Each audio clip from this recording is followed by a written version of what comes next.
Welcome to the Banker Lamp. Please enjoy the video. You start in the Default Messages app because RCS settings live there. Open Messages and tap the three-dot menu, then Settings. Once done, make sure Messages is your default SMS app. Android only exposes chat features to the default handler. You're doing this now so the RCS toggle appears. If your carrier or device uses Google Messages, those same menus apply. Proceed directly to chat features. Don't switch apps, because toggling RCS outside the default app won't change system behavior. You'll find chat features under Settings, tap it, then locate the global toggle labeled Enable Chat Features or similar.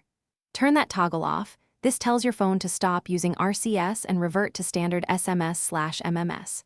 Make sure you wait for the status to change. It should display not registered, disabled, or show no connection to a service. If it still shows connected, toggle airplane mode briefly and back to prompt a refresh. Once the status updates, RCS messaging is effectively disabled. Now restart your phone to ensure the RCS disable propagates system-wide. Rebooting clears lingering services. After reboot, open messages and confirm chats are sent as SMS/MMS rather than RCS. You'll see message bubbles indicating standard text.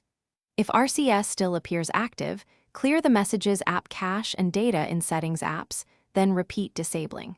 As a last resort, contact your carrier or install Google Messages and set it as default to control.